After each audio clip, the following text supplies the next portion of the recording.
Hello students, আশা করছি তোমরা সকলেই ভালো আছো। তোমরা যারা ক্লাস 5-এ পড়ো, তোমাদের দ্বিতীয় পর্যায়ক্রমিক মূল্যায়ন 2026-এর বাংলা বিষয়ের উপর থেকে একটি সম্পূর্ণ সাজেশন ভিডিও নিয়ে চলে এসেছি। এর আগে একটা এই বাংলা বিষয়ের উপরে তোমাদের সেট 1 দিয়েছি, সেখানে সমস্ত এমসিকিউগুলো দিয়ে দিয়েছি। আজকে তোমাদের 2 এবং 3 মার্কের প্রশ্নগুলো দেবো, আর এই সব প্রশ্নপত্র উত্তর সহ দেওয়া হবে এবং এগুলো বিভিন্ন স্কুলের প্রিভিয়াস ইয়ারের প্রশ্নপত্র অ্যানালাইজ করে তৈরি করা হয়েছে। তাই এর মধ্যে থেকে অনেক তোমাদের পরীক্ষায় চলে আসবে। তোমরা তাই শেষ পর্যন্ত ভিডিও দেখবে এবং তোমরা যারা নতুন, তোমরা অবশ্যই চ্যানেলটি সাবস্ক্রাইব করে নেবে, ঠিক আছে? দেখে নাও স্টুডেন্টস, আজকে তোমাদের সেট 2 দেবো। সেট 2 এ তোমাদের প্রথম প্রশ্ন আছে, মায়াদরু শব্দটির অর্থ কী? কবিতায় গাছকে মায়াদরু বলা হয়েছে কেন? মায়াদরু শব্দের অর্থ মায়াবী গাছ। কবি এখানে গাছটিকে দিনের বিভিন্ন সময়ে বিভিন্ন রূপে দেখেছেন, কখনো সে ভূত, কখনো ভালুক, আবার কখনো বা মাছ হয়ে যেতে ক্ষণে ক্ষণে চেহারা বদলের জন্য গাছটিকে মায়াদরু বলা হয়েছে। পরের প্রশ্ন, আলু চাষের সময় শিয়ালকে ঠকাতে কুমির কী ফন্দি এঁটেছিল? কুমির জানতো না আলু মাটির নিচে হয়, সে ভেবেছিল আলু গাছের আগার দিকের ফল, তাই সে শিয়ালকে ঠকানোর জন্য বলেছিল সে গাছের আগার দিকে নেবে। তাদের কথা বলার শক্তি নেই, কাদের কেন এমন অবস্থা হয়েছিল? ধনাই, কপিল ও আরজান সুন্দরবনের জঙ্গলে মধু সংগ্রহ করতে গিয়েছিল। মধু নিয়ে আসার সময় ধনাই যখন মাথার মধু কলসি নিয়ে সরু খাদ অর্থাৎ শীষে পার করছিল, সেই সময় হঠাৎ এক বাঘ বিকট হুঙ্কার করে তার উপর লাফিয়ে পড়ে। আরজন ও কপিল ঝোপের আড়ালে লুকিয়ে পড়ে এবং বাঘের সেই বিকট হুঙ্কার শুনে তারা হতভম্ব হয়ে যায়। তখন তাদের আর কথা বলার শক্তি থাকে না। পরের প্রশ্ন, এই বিচিত্রছিরি পাতাগুলো তুমি পাল্টে দাও। কে কাকে একথা এবং কেন বলেছিল? বনের পরীকে ফণিমনসা এমন কথা বলেছে কারণ তার পাতাগুলো ছিল বিচ্ছিরি আর ছুচালো। পরের প্রশ্ন, ধনাই কিভাবে বাঘের মুখ থেকে বেঁচে গেল? বাঘটি ধনের দিকে লক্ষ্য করে ঝাঁপ দিলেও তার মাথাটি তবলা গাছে ধাক্কা লাগে এবং বাঘটি সরু খাদের মধ্যে পড়ে যায়। এভাবে ধনাই বাঘের মুখ থেকে বেঁচে গেল। দুপুরবেলা চারদিকে অন্ধকার হয়ে গেল। দুপুরবেলা হঠাৎ করে ঝড় উঠল এবং আকাশে কালো মেঘ উঠে চারিদিকে অন্ধকার হয়ে যায়। ভগবান ও তার রক্ষীরা মৌমাছি, বাঘ, মোরগের হাতে কিভাবে নাকাল হলো?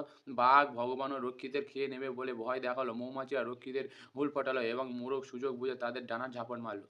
ধনাই কিসের মন্ত্র জানে?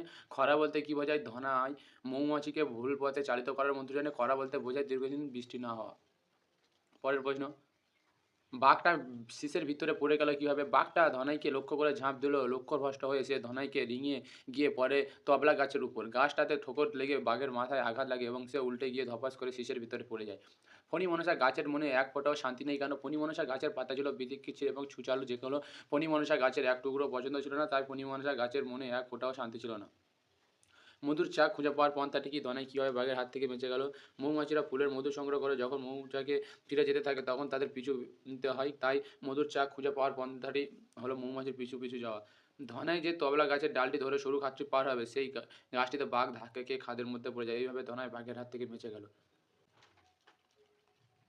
পরের প্রশ্ন, লেপচাঁদের কোথায় বৃষ্টি আসে যে প্রচলিত গল্প রয়েছে তা নিজের ভাষায় লেখো। লেপচাঁদের মধ্যে বৃষ্টি আসে কেমন করে তা নিয়ে একটি প্রচলিত গল্প আছে। একবার পৃথিবীতে খুব খরা পড়ে, মানুষ, পশু পাখি, গাছপালা সবই মৃত্যুর দিকে চলে যায়। তখন সমস্ত প্রাণী একত্রিত হয়ে ভাবতে শুরু করে কীভাবে বৃষ্টি আনা যায়। সেই সময় ব্যাঙ স্বেচ্ছায় দায়িত্ব নিল বৃষ্টি আনার। ব্যাঙের সঙ্গে যোগ দিল মৌমাছি, মোরগ ও বাঘ।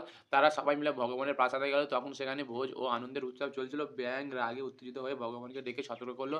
ভগবান তার মন্ত্রীদের তিরস্কার করলেন এবং বললেন পৃথিবীতে প্রাণীদের রক্ষা করতে ব্যবস্থা নিতে হবে। এরপর থেকে যখন ব্যাঙ ডাকে তখনই বৃষ্টি নামে। এইভাবে বৃষ্টি আনার দায়িত্বটি ব্যাঙ ও তার বন্ধুদের মধ্যে স্থায়ী হয়ে যায়।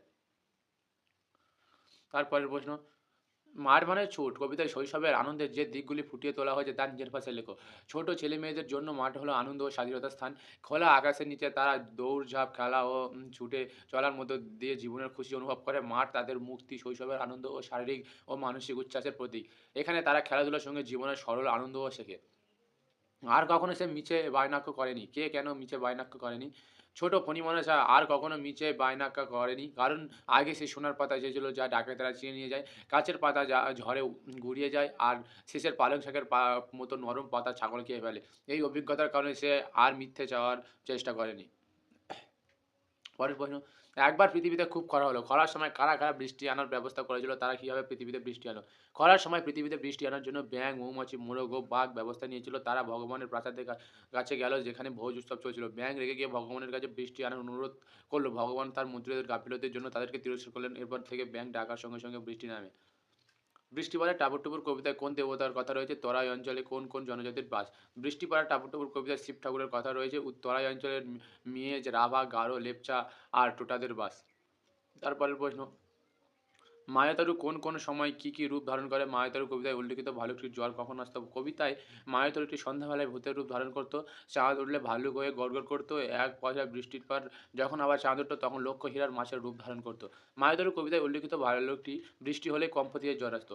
ফণী মনসা বনের পরীর কাছে কি, কি রকমের পাতা চেয়েছিল? ফণী মনসা বনের পরীর কাছে সোনার পাতা, গাছের পাতা এবং পালং শাকের পাতার মতো সুন্দর সবুজ কচি পাতা চেয়েছিল। পরের প্রশ্ন, মধু আনতে বাঘের মুখে পাঠ্যাংশটি কার লেখা? ট্যাগ কাকে বলে? বাঘের লেজের বাড়ি কে এঁকেছিল? মধু আনতে বাঘের মুখে পাঠ্যাংশটি শিবশঙ্কর মিত্রের লেখা। দুটি নদী একসাথে মিলিত হওয়ার পরে যে ত্রিভুজ আকৃতির জমি সৃষ্টি হয় তাকে ট্যাগ বলে। আর ধনায় বাঘের লেজের বাড়ি খেয়েছিল। বৃষ্টিতে নদীর এপার এবং ওপারের যে বর্ণনা কবি দিয়েছেন তা নিজের ভাষায় লেখো। কবির বর্ণনা অনুযায়ী নদীর এপারের প্রবল বৃষ্টিতে গাছপালা ঝাপসা হয়ে গেছে আর নদীর ওপারের মেঘের মাথায় যেন 100 মানিক জ্বলছে। ফণীমনসা গাছ কাঁচের পাতায় ভরে উঠবার পরে তার চেহারাটি কেমন হয়েছিল? ফণীমনসা গাছ কাঁচের পাতায় ভরে ওঠার পর তার চেহারাটি সম্পূর্ণ ঝলমল করতে লাগলো। সূর্যের আলো কাঁচের পাতার উপর পড়ায় রংধনুর ঝিকিমিকি রং খেলতে লাগলো। হালকা হাওয়ার দোলায় পাতাগুলি টুংটাং শব্দ করতে লাগলো, যা গাছটিকে আরো প্রাণবন্ত দেখাচ্ছিল। পরের প্রশ্ন, মাঠ মানে তো সবুজ প্রাণের শাশ্বত একদিক বলতে কবি কি বুঝেছে? তোমরা উত্তরটা দেখে নাও।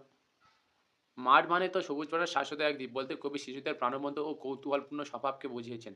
ছোট শিশুদের জন্য খেলার মাঠ হলো আনন্দ, স্বাধীনতা এবং জীবনের শিক্ষা লাভের জায়গা। যেমন প্রদীপ অন্ধকারে আলোর উৎস হিসেবে পথ দেখায়, তেমনি মাঠও শিশুকে জীবনের সঠিক পথ দেখায় এবং তার মনকে উজ্জ্বল করে। প্রাসাদের দৃশ্য দেখে ব্যাঙ রেগে উত্তেজিত হয়ে পড়লো কেন? প্রাসাদের গিয়ে ব্যাঙ দেখলো সেখানে সবাই মহা আনন্দে মহাভোজ করছে। কারোর কোনো চিন্তা নেই পৃথিবীতে এই খারাপ অবস্থা নেই। তাই ব্যাঙ এই দৃশ্য দেখে রেগে গিয়ে ভগবানকে ডাক দিল এবং ভগবান তার মন্ত্রীদের গাফিলতির জন্য তাদেরকে তিরস্কার করলো। পরের প্রশ্ন, মধু আনতে মধু কাটতে ৩ জন লোক চায়। ৩ জন লোক কি, কি কাজ করে? মধু কাটতে ৩ জন লোকের প্রয়োজন হয়। ১ম জন গাছে ওঠে মুড়ি দিয়ে চাক কেটে আনবে। ২য় জন লম্বা কাঁচা বাঁশের মাথায় মশাল জ্বেলে ধোঁয়া দিয়ে মৌমাছি তাড়াবে। আর ৩য় জন বড় ধামা হাতে নিয়ে দাঁড়িয়ে চাকগুলো ধরবে। আমরা যেন লাগলো ভারী ভালো। কার কেন ভালো লাগলো?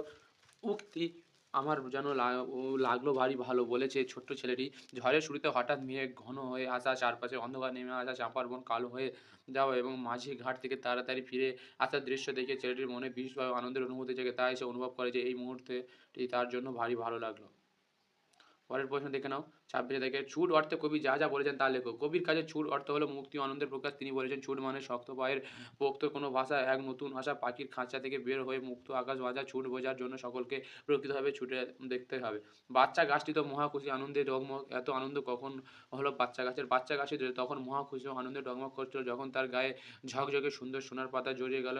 আগে গাছটি নিজের কাঁটা নিয়ে দুঃখে ছিল, তাই নতুন পাতার আগমনে তার আনন্দ ছিল অপরিসীমা। পরের প্রশ্ন, মেঘের খেলা কবির মনে কোন, কোন স্মৃতি বয়ে আনে? মেঘের খেলা কবির মনে ছেলেবেলার গান ও লুকোচুরির স্মৃতি বয়ে আনে। মনে পড়ে সুয়োরানী, দুয়োরানীর অভিমানী কঙ্কাবতীর ব্যথা, বাইরে জলের কাছে দস্যি ছেলের গল্প শোনা, শিব ঠাকুরের বিয়ে, ছোট্ট খোকার বিছানায় শুয়ে খেলার আনন্দ। এইসব মেঘের খেলা দেখে কবির স্মৃতিতে ফিরে আসে। দেখো স্টুডেন্টস, আজকে তোমাদের সেট 2 দিলাম এবং প্রথমে সেট 1 দিয়েছি। এই সেট 1 এবং সেট 2 তোমরা সম্পূর্ণ দেখে যাও। দেখবে তোমাদের পরীক্ষার এর বাইরে থেকে কোনো প্রশ্নই আসবে না, 100% কমন।